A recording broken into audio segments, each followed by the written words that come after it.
Professor, por que na doença de Chagas o barbeiro é o hospedeiro intermediário e na malária o anófeles é o hospedeiro definitivo? Outra coisa, qual a diferença entre epidemia, endemia e pandemia? Eu sou o professor Billy Paul, do canal de Ciências Biológicas e Autodesenvolvimento. E após a vinheta, introdução aos conceitos de parasitologia, especialmente para você. Vamos lá?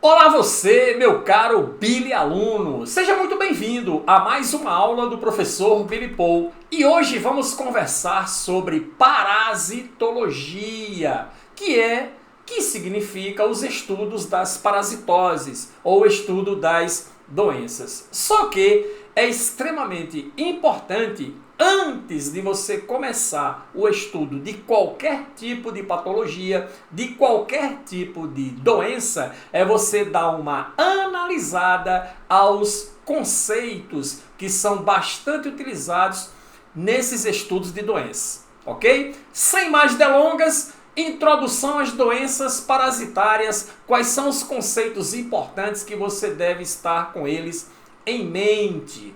Doença. A doença significa a quebra da homeostase. De acordo com a OMS, é a ausência da saúde, da condição saudável. É um termo que vem do latim, que significa sentir ou causar dor. A doença parasitária, ela é ocasionada por um parasita, já que existem doenças onde não há um parasita envolvido, como por exemplo a diabetes, como por exemplo a maioria das doenças cardiovasculares, elas não estão relacionadas a um processo parasitário. Mas aqui vamos nos deter exatamente aos conceitos referentes às doenças parasitárias. E a primeira coisa que a gente vai analisar, a nível de conceitos importantes, é a definição do que é agente etiológico.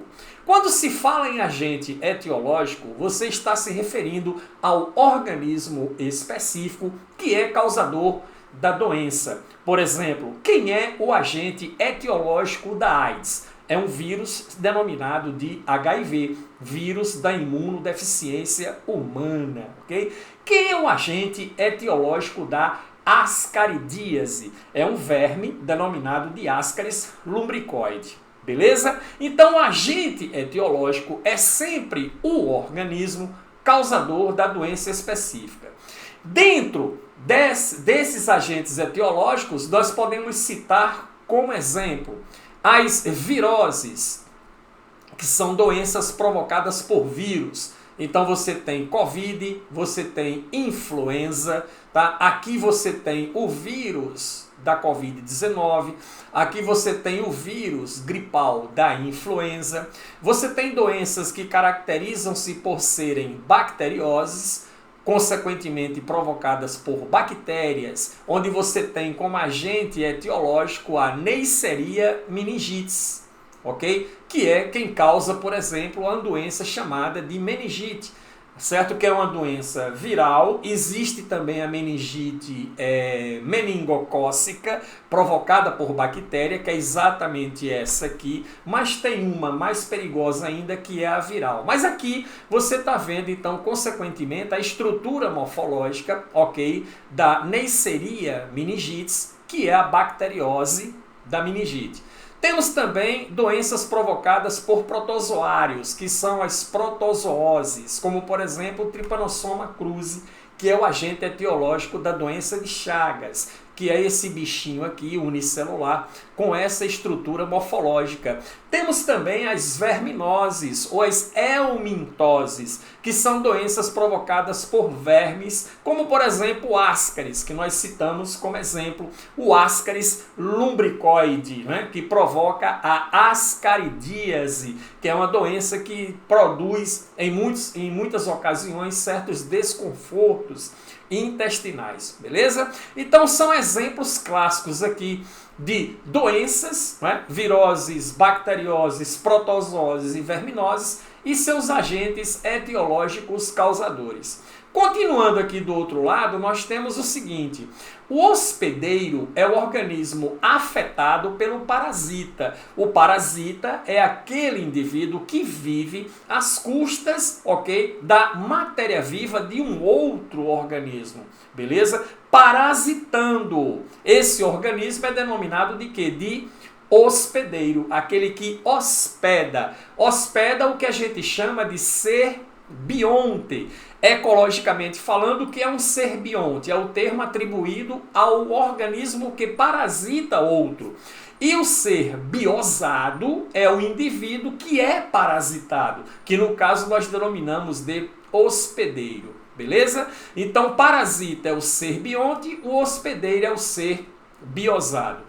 Como a gente classifica, né, essa relação parasita-hospedeiro? Existem parasitas que são monogenéticos, ou também denominados antigamente como parasita monoxeno, ok? Como, por exemplo, na ascaridíase. O Ascaris lumbricoide, que é o agente etiológico da ascaridíase, ele tem ciclo de vida em um único hospedeiro. Mas temos também parasitas que são digenéticos, né? Como, por exemplo, na doença de Chagas. O ciclo de vida ocorre em 2 hospedeiros. Então você tem, no caso da doença de Chagas, o Trypanosoma cruzi, tá certo? Que um dos hospedeiros é o barbeiro, que é o triatomídeo, e o outro hospedeiro é o homem, tá certo? Aí você denomina de parasitas heteroxenos, que operam em 2 hospedeiros. Só que nessa situação de parasitas digenéticos, os hospedeiros podem ser classificados da seguinte forma: você tem um dos hospedeiros que é classificado como intermediário. Por quê? Porque o parasita reproduz assexuadamente neste hospedeiro. Mas você tem também o hospedeiro definitivo, que é aquele onde o parasita reproduz sexuadamente. E complementando, geralmente neste hospedeiro intermediário você vai encontrar as formas larvárias do parasita e as formas adultas vão estar sendo encontradas exatamente no hospedeiro definitivo. Professor, então o senhor está dizendo, você está dizendo que o que diferencia o hospedeiro intermediário do hospedeiro definitivo é a forma de reprodução do parasita. Isso? Mas é isso mesmo. Se o parasita reproduz no hospedeiro assexuadamente, esse hospedeiro é classificado como hospedeiro intermediário. Se reproduz sexuadamente, o hospedeiro é classificado como hospedeiro definitivo. Beleza? E aí, como comentamos na abertura da aula, olha só, na doença de Chagas você tem o triatomídeo ou barbeiro, que é considerado hospedeiro intermediário, e o homem é o hospedeiro definitivo. O Trypanosoma cruzi, que é o agente etiológico da doença de Chagas, ele é um parasita digenético, porque ele tem ciclo reprodutivo em 2 hospedeiros, sendo que a fase assexuada do Trypanosoma ocorre no triatomídeo, por isso ele é hospedeiro intermediário, e a fase de reprodução sexuada ocorre no homem, por isso ele é o hospedeiro definitivo. Show de bola? O outro exemplo, né? Tá aqui o barbeirozinho, o triatomídeo. O outro exemplo é o caso da malária. A malária que tem como agente etiológico o plasmódio. E aqui você tem o hospedeiro que é o anófeles, né? O indivíduo é picado por um anofelino fêmea que inocula então os esporozoítos, que é a forma morfológica de plasmódio infectante para o homem. Só que, no homem, esse esporozoíto ele vai reproduzir assexuadamente. Sendo assim, o homem é o hospedeiro intermediário. No anófeles, ok? O parasita vai reproduzir de forma sexuada. Então, o anófeles agora é quem é o hospedeiro definitivo. Beleza? Então é dessa forma que você classifica os hospedeiros, tá? Que cujos ciclos evolutivos envolvem parasitas digenéticos ou parasitas heteroxenos. Continuando o nosso processo conceitual, doenças parasitárias contagiosas. O parasita passa de um hospedeiro para outro. Exemplo, catapora. Né? A catapora é provocada pela varicela zoster, beleza? Pode ser transmitido via éter, contato ar atmosférico ou P2P, de pessoa para pessoa. Belezinha? E aí, olha só ele aqui. Ele tem essa estrutura morfológica, belezinha? Doenças parasitárias não contagiosas. O parasita não passa de um hospedeiro para outro. Como, por exemplo, o tétano, que é provocado por uma bactéria chamada de Clostridium tetani, que você encontra em metais enferrujados, que você encontra em madeiras podres. Então, o indivíduo se corta com esses tipos de materiais, ele pode contrair o Clostridium tetani, tá? Que é essa bactériazinha aqui, que parece até um parafusozinho, certinho? Olha só como ela é bonitinha. Reservatório de infecção. É a fonte do organismo causador da doença. Exemplo, AIDS, né, que é produzido pelo é uma doença parasitária provocada pelo HIV, vírus da imunodeficiência humana, fonte humana. E você contrai esse vírus por relações sexuais, por drogas injetáveis, transfusões de sangue, mas no início, tá, do processo, quando a doença foi descoberta, hoje em dia raramente você consegue transmitir por transfusão, porque já existem mecanismos de exame sanguíneo que detecta a presença do vírus, evitando que esse sangue vá para um banco de sangue completo, ou que mesmo você contraia pela transfusão de hemocomponentes, né, de componentes sanguíneos separadamente. Beleza? A raiva, né, pelo vírus RABV, também de fonte animal, você contrai exatamente pela mordida do cachorro infectado, cujo vírus fica em sua saliva, suas glândulas salivares salivam abundantemente, e aí você pode contrair o vírus pela mordida desse animal. E o tétano, como nós falamos, o Clostridium, né, que parte de uma fonte inanimada, beleza? No caso de madeira, no caso de metais com ferrugem ou outras coisas, materiais que tenham sujeira e a bactéria esteja lá. Show de bola? E aí nós temos o quê? As formas de transmissão. É a forma como o agente etiológico, como o agente parasitário é transmitido para o hospedeiro. Aí você tem, por exemplo, a transmissão por contato, como por exemplo a conjuntivite, que é uma doença viral provocada pelo enterovírus. Ficou aqui vitus, mas é vírus, beleza? Transmissão por veículo é quando você tem a transmissão do agente parasitário pela água, como por exemplo a amebíase, pelo ar, através de alimentos, através do solo. A amebíase é muito transmitido pelo consumo de água potável contaminada, doença provocada pela etamoeba histolítica. Transmissão por vetores. Geralmente esses vetores são insetos, né, do grupo dos artrópodos, como por exemplo o Aedes aegypti, que transmite a dengue, que transmite a chikungunya, que transmite a zika, que transmite também a febre amarela urbana, beleza ou não? Existe a febre amarela urbana e existe a febre amarela selvagem, beleza? A urbana é transmitida pelo Aedes aegypti. Temos a transmissão por contato direto, contato P2P, como é o caso da catapora, né, que é uma doença infantil e altamente contagiosa, produzida pelo vírus varicela zoster, beleza? Que também provoca herpes zoster, que é por contaminação P2P.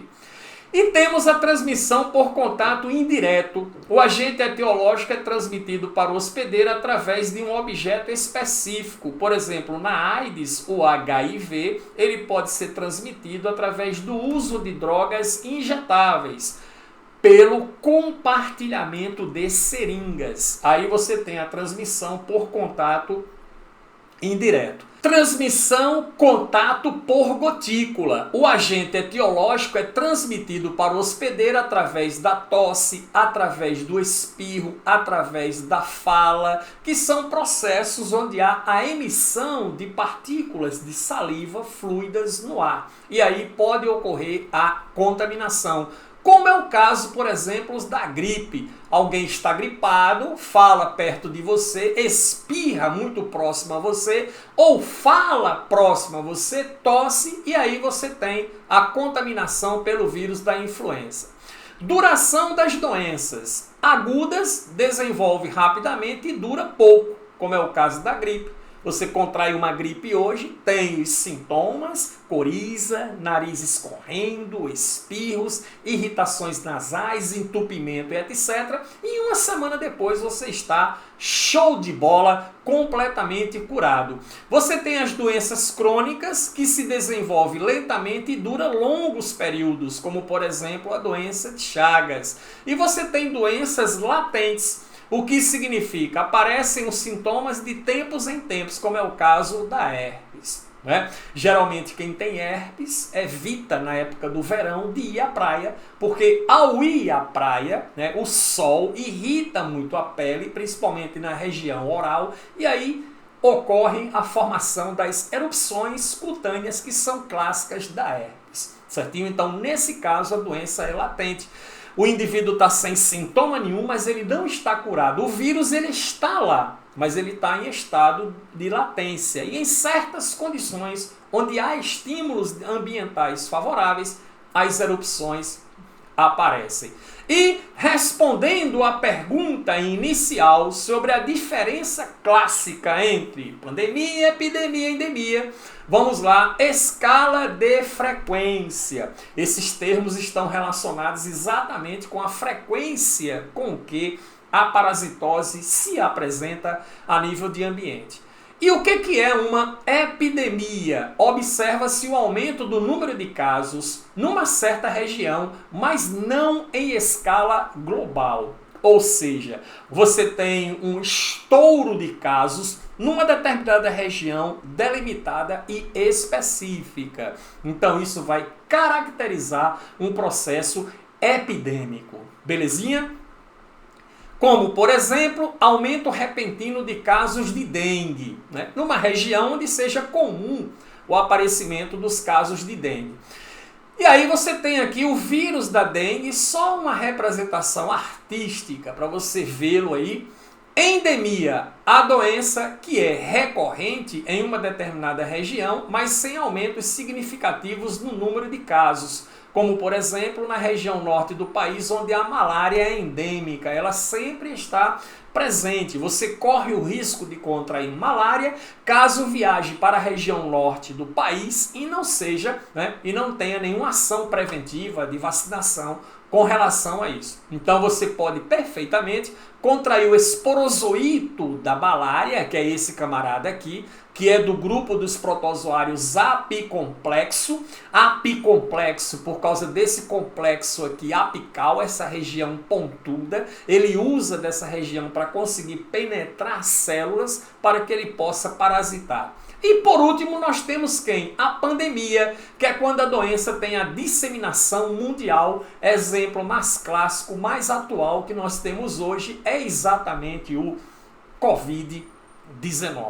Beleza? E aí nós temos aqui, inclusive, olha lá, o esquemazinho do vírus Covid. Show de bola, galera! Todos esses conceitos são extremamente importantes antes de você começar os estudos das doenças, sejam viroses, bacterioses, protozooses, verminoses e entre outras. Então, sempre quando estamos dando aulas sobre essas doenças, falamos nesses termos. Show de bola?